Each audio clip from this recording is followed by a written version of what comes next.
grant us strength.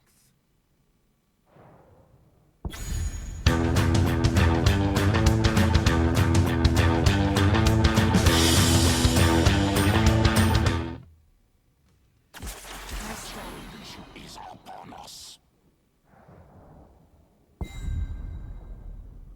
Well, there we go. Infernal Shrines, Lleyton Hewitt FC up against TrumpSports. They went for the two quite iconic bands to start off here, Vandy. They've gone for the Kerrigan band as well as the Arthas. And, well, I mean, it really caters to this map. You're looking for Shrine control, and you're looking for CC to lock members down and win that objective. Definitely, Skimmy. It's a no-brainer that Kerrigan's off the board. She's actually got a win rate of 56%, according to Master League. So you don't want her on this map. She has just such an innate advantage, as well as Arthas. We've seen him a lot. He has been tweaked a little bit, hit by a bit of that nerf bat to sort of put him into the position that Blizz wants. But as you said, it's all about getting into those shrines, securing those objectives. Malfurion as well snapped up instantly. They prioritized their healer well with the Lleyton boys. And then Valor, Dahaka picked up. They're strong picks, wouldn't you say, Skimmy? Absolutely. I mean, the Val and the Dahaka means you get first option, really, when it comes to the solo laner as well as the ranged assassin. Arguably two of the best picks in their given category. The Malfurion doesn't really give too much away in the draft, so they can diversify that in any means possible. And you can see here that Li Ming is going to be the locked-in wizard of choice now for Lleyton FC, which a lot of the times people do say is a weaker choice on this map, given that the orb isn't going to collide, as well as, say, like a Jaina or a Kelfast, but still does plenty of work. And then you've got the Falstad also, which many would argue is a denial pick away from the Jim Jam, but gives them some global pressure to respond quite nicely to that Dahaka pick. Definitely. They saw the Dahaka on the board. They instantly wanted to make sure that they weren't at a disadvantage. Li Ming, as you said, perhaps not the best at objectives, but definitely brings that team fight potential. All about getting those resets. She can still snipe from the outskirts. It's just, as you said, the little skeletons just proving to be quite an obstacle if you want to get off that perfect arcane orb. You have to work for it, Skimmy. Yeah, absolutely. I mean, those little dudes, as we like to coin them, they're so frustrating to go up against, and that's where this wave clear is really going to come into its own. And I mean, it caters really to the idea of why you want to ban away the Kerrigan, because she can play leapfrog. She can jump on in, clear them single-handedly, allowing the other four members to stick tight with it. Now, if we talk about these two bans, the side of TrumpSports have gone for a denial on the tank because no tank has been picked up as of yet, so they've taken out ETC. Quite arguably one of the best tanks in the game right now. But the response here from Lleyton is to ban away Tassadar. Now, Xayah is still available. She was banned last week, but she's been fixed and resolved. By taking away the Tassadar, that removes one crucial enabler for the Valor. But as we just said before, you've still got the Xayah available if they want to transition into that kind of draft. Oh, definitely. I mean, Xayah back on the board just means that it's awesome for Lleyton to have sort of at their advantage. But really what I wanted to touch on as well, with the Tassadar being taken away, as I said, there's a lot of that synergy being messed up, as well as just it leaves them open to going down a different path. So with Muradin Rhaegar being picked up, I really like the Muradin pick because now they've just got such a strong frontline, Skimmy. They can go in there and be completely unchecked, if I'm sort of honest, until we see what... And it's also narrowing down the warrior pool available to Lleyton FC. Absolutely. I was just going to say, kind of chokes them into the option of having to go for the Johanna or the Diablo, because, you know, ETC and Muradin really are at the top of their peak right now. And the smart banning, as a result of having a Tassadar taken away, is, well, we get to choose the Muradin. Muradin and Dahaka together are wonderful, but the response here straight away is to Johanna and fulfilling that bruiser role with the Leoric. So it gives them plenty of wave clear advantage, but also the ability to take out these tanks. Now, just to touch briefly on the Leoric, I think the reason they've gone for that is because you can almost imagine that with Xayah still being available, she would fit quite nicely into this fifth and final position for the TrumpSports lineup. I mean, I do see the Zarya, but I'm not sure if they want to put all their eggs into that Valor basket. It really then just sort of opens them up to getting rid of that hyper carry and then winning team fights. So it is a risky play whether they want to go by that. Zarya would enable them, but instead they've gone for the reworked Tychus. They saw that instant sort of tank wall being brought up. Tychus has been touched and he's been a little bit buffed to make sure that he has a little bit more damage across the board. Same with Leoric, actually, getting some attack damage buffs. I want to see how they play out now with these reworks. I want to see, is this going to be enough? They definitely have the tools to set up the team fights in a way that's advantageous for both, but it's going to be how they play it, Skimmy, because they did go down that solo hyper carry team, and so we were sort of predicting. Absolutely. And I mean, if we talk about this, the top lane, which is going to be Fausted up against Dahaka, it is a skill matchup, which I believe Fausted should slightly irk ahead in about 60%. It's really going to come down to the Dahaka utilizing his burrow to negate the thunder as well as the boomerangs that come across. But what that then means is, as a result, you can quite easily actually telegraph when he's going to use that and coordinate a gank as such. But if we look at the side of what Lleyton FC had to offer, don't really have the best gankers that spring to mind. You're not going to be too scared of Leoric rocking up with his mace. Leoric rocking up with his mace is just a very, very scary sight to see, Skimmy. I love his swag walk, and I mean, I think they gave it to him for a reason, because he means business, especially if he takes that Entomb. Vala, if her vault's down, she's going to be a sitting duck. It's going to take all stops for Rhaegar to sort of keep her alive in that situation. So I really want to see how they play this one out. And on Infernal Shrines as well, who would you say has a better team fight? Just looking at the teams right now. I mean, I think coordination-wise, it's a lot more in terms of Lleyton FC having to come together and work as a complete unit. But if we flick it onto the right-hand side, in terms of just pure execution, you've got the double-ranged assassin looking just to track down anybody that gets either stunned or within range. As you mentioned already about Tychus, he does a lot more shredding. Sure, his range was nerfed a patch ago, but they've actually buffed up what the minigun can achieve, especially combined with the bigger they are. So looking for these tanks to try and dive aggressively, use the Entomb like you touched upon before, they're going to get punished extremely hard. But let's jump into it, guys. Week number 3 of the ANZ Road to the HDC. We're going to jump in on the right-hand side looking at TrumpSports and bring you their lineup. Leading the front, it's going to be KVA on Mirrodin. The Shadow is support duties here with Rhaegar. Jim Jam is on Tychus. Lahal is playing Vala, and Dahaka rounds it out in the solo lane. Or Deuces is playing Dahaka, I should say. No worries. And on the blue team, Lleyton FC, we have Jaddy on Malfurion, Zeth on Johanna, Physics on Leoric, Against Time on Li-Ming, and Godzilla on Falstad. I mean, if we're talking about rotational duties, it really should be in favour of Lleyton FC with a double clear from the Johanna and the Leoric. So, I mean, comparing that against what TrumpSports are trying to bring, where they got plenty of damage and plenty of CC hard lockdown through the Mirrodin, it's going to come down to those rotations in terms of clearing the waves, but also looking for the fights.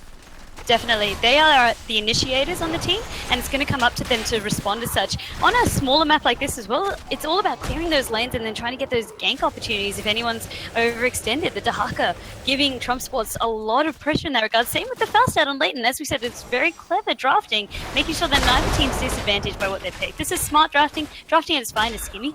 Absolutely. This is a really strong opener, actually, for the side of Lleyton FC, because they got the initial win in the mid lane, especially through that poke from the Li-Ming. A lot of orbs of soak, forcing the Shadow to not only bust out plenty of chain heals, but also a very early tap, which does hinder their ability in these rotations between lanes. He will have it back up for that Shrine phase, but you can see KV, he wants to try and get the wave clear, but they're going to suffer so heavily. Look at that, the 4-man rotation from TrumpSports, from Lleyton FC comes on through, and the rest of TrumpSports is still hanging around in mid lane. Exactly right. And I mean, we saw something similar as well with Lleyton FC trying something on Godzilla up top. So it's really all coming down to all this early aggression. Sorry, not Lleyton, TrumpSports. Reverse the names, but Godzilla, the one on the receiving end there. So it's like a mirror movement going on right now, Skibby. Yeah, it almost feels like they're kind of getting frustrated, realizing that that opening level 1 fight really hindered their ability to actually rotate and be the initiator, as we were talking about at the start there. So in almost a desperation attempt, it would seem, they actually ran up to the top lane to see if they can get any sort of advantage there, because Dahaka, theoretically, pre-level 7, should have both the wave clear and the damage to bully out that Falstad. Once Falstad does have the boomerang talent, he will start to go toe-to-toe, but straight away, that Shrine is available right now. It's going to be Rhaegar, actually, in the top lane, because Dahaka has burrowed down. He's got a drag target in mind. He's going for the Johanna, and Vandy, just like that, that is first blood. Did you see this chain CC that went down on a Johanna? Her passive gives her Iron Will, gives her an exact way of getting out. She could not press it. You could just almost see her mashing it. That's what you want to be afraid of. They've got so much chain CC, as you touched on, Skinny. You just got to make sure that you're staying clear of it. Otherwise, you're going to be stuck for a long time. Looking at your watch, waiting when it's going to count down. Seems as if Lleyton FC have already considered this one, because 33 skulls have already been picked up by TrumpSports. It shows you the impact of 1 kill so early on into this one. Falstad doing a great job to put those minions into tower range, burn up some ammo, and make that wave sort of focus more inwards. But if we look at the Punisher itself, it is going to be an Arcane Punisher to start things off with. Godzilla has now rotated on down. The Shadow will be following in hot pursuit very shortly. Let's see how much value they can get off this first Punisher. They're going to want to push hard, especially with Jim Jam on that Tychus, going to be able to shred down those turrets. But it is only the first Punisher. He is almost a baby, as you would say. Low health pool, not going to be able to achieve much, actually. They all focus so well, Lleyton, Hewitt, FC, to make sure that they got it down, they sort of looted over and made sure that they could all deal with it in a nice, safe manner. That's what you want to see, Skimmy. They're not leaving anything to chance. Absolutely, and that tower was left to chance, to be quite frank. It's left at such a little fragment of health that they do want to make sure they can try and push that in with this next wave, but they did soak it up. We had the Rhaegar in the top lane as well as the Harker in the bot lane, because you don't need all the members there. As you mentioned, the first one doesn't really achieve too much, but what they have now achieved is a mercenary camp. They're going to try and collapse onto Johanna once again. The overkill is on, and Johanna does get taken out the second time now, Vandy. I mean, it's why they picked Tychus. Did you see how much quick work he was making out of her? It was just doing nothing. And I mean, I guess this is why Johanna has sort of fallen in terms of warrior tier. She's just not as strong as what's sort of on offer on the board. She can be quite a sitting duck, especially if her passive isn't on offer. She's just immune to season. And there we go. There's a game going. Here we go. Yes, he does actually go for the barrel roll, but he gets barrel rolled into his Stormbolt. And, well, between the two of them, the bruiser damage just is not there. They can't follow up any further. And Godzilla, he's left with a brace. Down to half. I don't believe he has the tap available. KDA was hanging around waiting for the response from Lleyton FC. But, you know, with the superior wave clear, they're not even focused on those ganks. They just want to bounce back and forth and keep the XP in favor. Exactly right. I mean, even to the point where we're seeing their Malfurion take up Moonburn as well, making sure that he can even assist in clearing the waves as efficiently as possible. And interesting talent choice here by Leoric too. Yeah, I was going to touch on that level 1. It's a bit of a variation from what you usually see with the Drain Hope. It's looking for extra sustain, but also if he does get a little bit too overzealous and dies, he's not going to be down for as long. But just touching on the next rotation for this Shrine phase. Beautiful cap there by TrumpSports to time out the Shaman camp. They already have the positioning with 3 members collaborating around this top Shrine. It looks like, well, this seems like Lleyton FC just aren't phased. They're going to come to this party a little bit late, focusing their attention on that mid tower. And they're going to come, well, to clear out this wave, if anything. It really is like a slow party. I mean, come on, guys. The objective is up. You do have to hurry a little bit. You don't want to let TrumpSports get too much of a lead on you. But they're just taking their time. They're making sure that they don't leave anything unchecked. And they're really biding their time to make sure that they're not getting surprised by his setup by coming out of TrumpSports. Oh, Deuces pops up in and he goes, hello, Ling Ling, taken out. No question about it. Entangling route was there, but just too little too late. KD with a beautiful positioning now, jumping on in. He does have the way to get out of harm's way. Physics taking a regrowth, and that's forcing them to once again back away. 23 skulls to 13 now, Vandy, and the presence of mind here from the side of TrumpSports is looking like they're picking up a second Punisher. I really like the way TrumpSports are playing their fights as well. They're making sure that they let Deuces initiate, and they're all following up and waiting for that initiation. They're not just throwing anything around willy-nilly, throwing their important cooldowns away. They're just making sure they're all following what Deuces is doing. And that's so important to see as a team. They're really playing it by ear and playing it quite well, I would say. Well, they're playing it well in terms of soaking abilities. They're still within reach, because you can see Faster went down to the bot lane. There was one Impaler that was not cleared out by the Dahaka. And although it doesn't really have too much impact, it does outrange a lot of buildings and aggro ranges of towers. So left alone, it can still do a fair bit of work, and they're keeping up in terms of XP. Although TrumpSports are slightly ahead, a lot of that will come down to the influence that these Punishers have had. Oh, definitely, Skimmy. And what I'm looking at now, I'm just looking at the heroic talents picked up. I'm not seeing anything across the board. Li Ming has gone for Wave of Force, making sure that she can stay safe. I'd say that's quite smart with how much damage is available with Zeph. Like he's in a bit of trouble. It has to pop his Blessed Shield and Tomb goes out.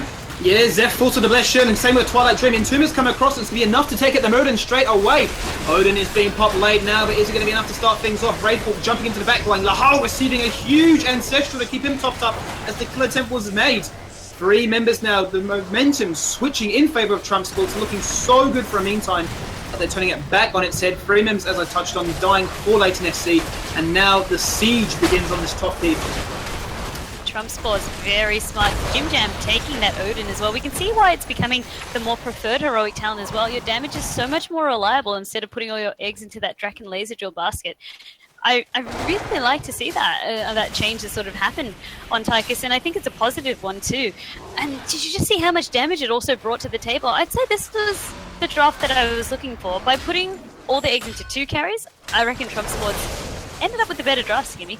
Yeah, I mean, if we talk about the way these skirmishes are broken out so far, it feels a lot like Zeph is maybe a little bit too aggressive. It's been 3 times where she's been caught in positions where you'd consider, that's kind of questionable. The Blessed Shield was used as more of a deterrent. The Twilight Dream, I don't really think actually found too much value. A Panic Entomb did come out. Sure, they collapsed on the Mirrodin, but then the fight was on their terms. They'd committed so much to one person that from then on, TrumpSports were able to turn it around. But a skirmish is breaking out in mid lane. Mercenary camps were picked up. Fausted is split pushing in the top lane. Entangled Roots finds no value, and the Wraithwalk is going to get Leoric out of harm's way. But I mean, it's getting slightly favoured to TrumpSports now. They're not too far away from level 13, and another shrine looking for Punisher number 3 is going to come up here. But wow, Lahal's going to get straight jumped on. There comes Godzilla coming in. This time, the Twilight Dream does connect. Vala is gone. They're going to lock Rhaegar in the Entomb. Beautiful positioning on him. Everybody collapses onto that. 2 for 1 right now because Malfurion has been taken off the ball too. Iron Skin has been used, looking to keep Zeph alive. Physics still in the front line. Does get stunned out by the Stormbolt. Wraithwalk is off cooldown. Yeah, jumping in with the Dwarven toss. Zeus's cannot connect this time with the drag. And, well, Vandy, 2 kills for 1, but this time the numbers advantages are in favour of Lleyton FC. Are we going to see the first Punisher on their side? I hope so. I mean, it happened at a really advantageous time for Lleyton FC, and I really like the way they played it, Skimmy. This is what we were waiting for. They got to use their heroic ultimates in a way that was for them set up instead of defensive. So well done by Zeph there. That's exactly how we want to see it. And great gust as well coming out by Godzilla to make sure that Jim Jam was nowhere near him with that Tigers. He knows exactly what he's been rid of. He said, "No, see you, buddy." But there's another huge skirmish going on now, Skimmy. It's coming out another time. There we go, to battle the ranged assassins. Beautiful Ancestral coming onto Deuces there, but the adaptation was popped for insurance on top of all things considered. Jim Jam is going to get gusted away, as are the rest of TrumpSports. They're going to jump straight back into it. Stormbot onto Physics. Can he survive? No. The Drain Hope is not enough sustain to keep 5 members of TrumpSports battling away. And just like that, 37 skulls for Lleyton FC. But TrumpSports, with enough pressure, enough members, bully them off the point. Jim Joe's getting awfully this. Skimmy, I was just holding my breath so low. If he passed, if he died. Faster, God, he flies and he went for the push. They do get it though, Vandy. Is Zeph going to fare the same way? Wow, it's so close. Physics also in it. You can almost see that the collaboration of what you never want to see happen in your ANZ Hero League games. Don't go one by one. They did it, they secured it, but at what cost? That was just crazy to see, Skimmy. What is this team fight? What's going on? I can't even analyze it properly because there's still so much going on even when we're getting a break. And with that Punisher hammering down as well, we're seeing TrumpSports, they're getting pushed back now. There's so much damage coming out. This could be really good for Lleyton FC to sort of collapse upon. But this is actually a really good point to bring up as well. The macro decisions for them to actually pick up that Shaman Camp in the top lane, it is still pushing. It's kept Fausted away. But there we go. Dahak, it does get taken out. The resets coming from Li Ming against time, going to work. Has no mana, so can't find any more Calamity. And that is going to be the Punisher dropping on down. Members on the side of Lleyton FC, low in the mana reserves, looking to try and expose this mid lane keep. They can hang around. Is this the right call to make? Fausted does have the fly if necessary, does have the gust. Could have disengaged if TrumpSports decide to pursue. But that one tower is going to still stick around on no ammo and very little health. The one to tell the tale of what a crazy push to see on a crazy team fight. They're not overstaying their welcome. They know that they need to back off, and they're just going to paint the sort of map blue, capture every merc camp inside. What are you going to do? It keep the map pressure up. I'm going to talk about that macro decision by TrumpSports. I brought it up briefly before, but with them losing that team fight leading up to that Punisher taking Accordance, they did grab that. And as a result, I mean, if that was left uncontested, if Fausted was not there, that could have single-handedly taken out the keep. I mean, half those ammo shots were consumed as a result. But I mean, now the advantage really is in Lleyton FC's hand. Those Punishers reach those mid to late game stages, they find that much more value. And with that, they're already half a level lead up. That's perfect. I mean, what we're seeing out of Lleyton FC's team comp as well is that they are getting their power spikes towards, I guess, the later stages of the game. And we can see that especially coming out of Leoric. He's starting to do a lot of damage, and he can't really be left unchecked, especially to entomb someone and just collapse upon him. So they just need to get more of that, get those picks happening, and they're going to be in a great spot. And really, TrumpSports, they're looking for, I guess, what they had in the earlier games where they could get a pick, chain the CC onwards. It's not happening for them now. It's getting harder to do. Oh, Vandy, here comes the flank attempt. Odin has already been preemptively popped. They're going to look for the fight. They had the disengage potential because Gust Bless Shield and even Entomb are still all up and ready to go.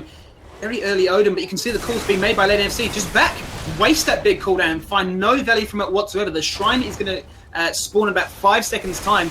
They do have the pressure and the presence that is TrumpSports to capitalize on this one first. Tahako's already made that rotation through to the mid lane. He does have the burrow to brush Stalker up if necessary, but now, suddenly, just like that, the counter switch, they're going to jump straight into it. Gust is used, but Rain of Vengeance is followed up by the Twilight Dream. Calamity of Ultimate's all used at once. Deuce is in amongst everything. He's trying to take as much as possible. Adaptation already used. Against time is to focus. They're trying to get it. Stormbolt, first hit. Leaning is the first one to drop right now. Vandy is still looking for more. The Shadow is the battle of support. Shadow with the Lightning Bomb taking out Jetty. They go for Johanna and the 1v1 up in the top lane. They're taking out Falstead too. Just like that, TrumpSports with the superior team fighting take away 4 members. It's such a back and forth, Skimmy. Did you see how they collapsed so well on against time? I mean, we had Zeth there trying to peel against everyone. I saw him trying to hold off Vala, trying to hold off Tychus, but ultimately it was the Muradin as well as the Dahaka that took out against time. That just goes to show, if all your peel is in the back line, then who's also going to take care of the bruises and the warriors jumping in? It was just so unfortunate. There was just nothing he could do. And with that focus on Ming out, it was a numbers game. They all sort of collapsed after that. They didn't even need Odin much. Jim Jam had Odin down for that entire fight. As you said, it was just a superior fight with superior positioning. They really got there first and set up first. If anything, Jim Jam was almost quite happy because he says, well, hey, you think you're actually stronger now as a result, but hey, did you figure out I have this talent called the bigger they are? I pop my minigun and you guys can't really touch me because he's gone for the hill as well at level 13. Sure, the sustain and that duration won't be for as long, but definitely in short, sharp bursts, that's going to provide an immense amount of healing. And with that, they've actually capitalized on this one at 39 to 40, taking as long as they need. They're going to go for the Shaman Camp, try and bring it up with the next minion wave, and then capitalize on that Punisher, which should result in an immense amount of value, given that that top keep is already exposed. That's exactly what you want, Skinny. It's all about playing the map well and playing it smart. They saw there was only one little dude taken out by Lleyton FC. They knew that they could make sure that they captured as much of the objectives on the map so that they could push with a really strong... I mean, you'd be sort of worried now with Lleyton FC seeing that huge sort of wave coming towards you, especially that Arcane Punisher too. Getting towards the mid-game stages now, he's going to be packing a fair punch.